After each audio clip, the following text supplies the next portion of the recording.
ஓம் சாய்ராம், ஜெய் சாய்ராம். எல்லாரும் நல்லா இருக்கணும். எல்லாருக்கும் நல்லதே நடக்கணும். அன்பு குழந்தையே, இன்னும் கொஞ்ச நேரத்திலே நீ முகமலர்ந்து சந்தோஷப்படும்படியும் புன்னகைக்கப்படும்படியும் உனக்கான நல்ல விஷயம் நடக்க போகுது. இத்தனை நாளா எது நடக்கிறதுக்காக காத்துக்கிட்டு இருந்தியோ அப்படி நீ தேடிய தேடல்கள் எல்லாம் இப்போது உன்னை வந்து சேரும்படி உனக்கான தேடல் சந்தோஷமாக முற்று பெறும். நீ ஆசைப்பட்டதை அடையப் போகிறாய் என் செல்லமே. இனி உன் வாழ்க்கையில எல்லாமே நல்லதாக நடக்கும்படி சுக்கிர திசையும் ஆரம்பமாயிடுச்சு. எல்லார்ட்டையும் எப்போதுமே நல்லதையே நினைச்சு யதார்த்தமாக நீ பேசினாலும் அது பெரும்பாலும் வினையாகவும் தவறாகவும் முடிந்து விடுகிறது அல்லவா? இனிமேலாவது யாருக்கிட்ட எதை பேசணும் எதை பேசக்கூடாது அப்படின்றத யோசிச்சு செய். அடுத்தவங்க நிலைமையில இருந்து பார்க்காம அவங்க தவறு செய்யறாங்க இவங்க தவறு செய்யறாங்கன்னு சொல்வது என்பது மிக சுலபமான விஷயம். எப்போதும் அடுத்தவர்கள் நிலைமையில இருந்து பார்த்தாதானே அவங்களுடைய வலியும் வேதனையும் உனக்கு புரிய வரும்.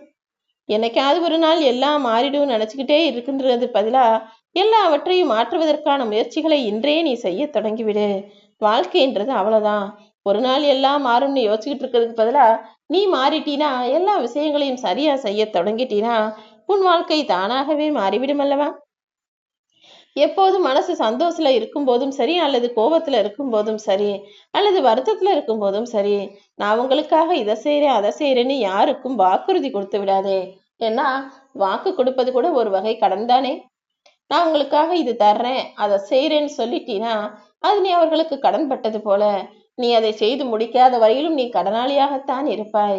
கடனாளி எப்போதாவது வாழ்க்கையில் நிம்மதியாக இருக்க முடியுமா? அதனால்தான் எப்போதுமே அதிக சந்தோஷத்துல இருக்கியோ வருத்தத்துல இருக்கியோ உன்னுடைய உணர்ச்சி வசப்பட்ட சூழ்நிலையில நீ யாருக்கும் வாக்கு கொடுத்து விட்டு அப்புறமா அதை செய்ய முடியாம தந்துட வேணாம்னு சொல்றேன். சில அவமானங்களை நினைச்சு நீ இப்போதைக்கு அழுதாலும் நாளைக்கு அதன் மூலமாக தான் உன் வாழ்க்கை அழகாக போகிறது. உன்னை அழ வைத்த தருணங்கள் எல்லாம் உன் வாழ்க்கையில் உன்னை வாழ வைக்குங்கிறத மறந்துட வேணாம். உன் மனசே உனக்கு ஒரு போர்க்களம் போல.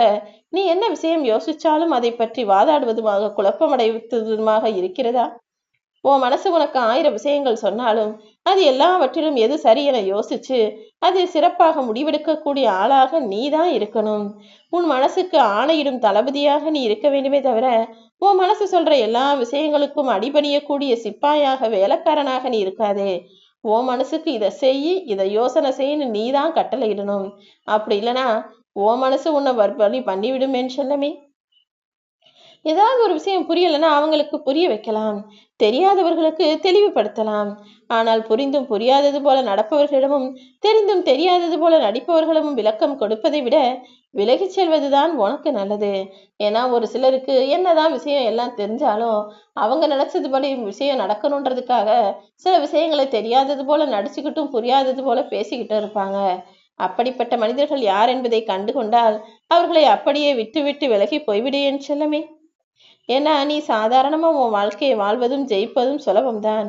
ஆனா ஒரு சிலர் அவங்களுடைய சூழ்நிலைக்கு ஏற்றாற் போல உன்னை ஆட்டி படைக்கணும்னு நினைக்கிறாங்க பாரு. அப்படி அடுத்தவர் சூழ்நிலைக்கு ஏற்றாற் போல அவங்க நினைக்கிறதுக்கு ஏற்றாற் போல நீ வாழணும்னு நினைச்சினா வாழ்க்கை உனக்கு கடினமாக இருக்கும். அதனால என்ன நடந்தாலும் ஏது நடந்தாலும் சரி சரின்னு சமாளிச்சுக்கிட்டு போக பழகு. வாழ்க்கையில எது அத்தியாவசியம் எது அனாவசியம்னு புரிஞ்சுக்கிட்டாலே உன் குடும்பத்துல கடன் பிரச்சனையோ பண கஷ்டமோ வராது. எது அவசியமோ அதற்காக மட்டும் செலவு செஞ்சு தேவையான விஷயங்களை மட்டும் செய்ய பழகு. இன்னைக்கு இருப்பது போல எந்த மனிதருடைய வாழ்க்கையும் நாளைக்கும் இப்படியே இருந்து விடாது.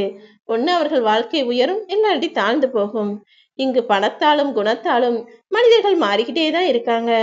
எப்போதும் உன் மீது யாராவது நம்பிக்கை வச்சு அந்த நம்பிக்கை இழந்து போகும்படி எந்த செயலையும் செய்து விடாதே. ஒவ்வொரு கல்லாக சேகரித்து பாத்திரத்தை நிரப்பி தண்ணீரை பருகிய காக்காக்கு தானே தெரியும் அது பேராசை கிடையாது, அதுக்கு மிகப்பெரிய தாகம் இருக்குன்னு. ஆனா கதை சொல்றவங்க பேராசைன்னு கூட சொல்லலாம். யார் எப்படி சொன்னாலும் அந்த சூழ்நிலையில அந்த சந்தர்ப்பத்துல அந்த கஷ்டத்துல இருக்கிறவங்களுக்கு மட்டும்தான் ஒவ்வொரு காரியத்தையும் எதுக்காக செய்யறாங்க ஏன் செய்யறாங்கன்ற புரிதல் இருக்கும். நீ யாரையும் தேவையில்லாமல் சுலபமாக குறை சொல்லி காரியத்தை சாதிக்க நினைக்காதே என் செல்லமே.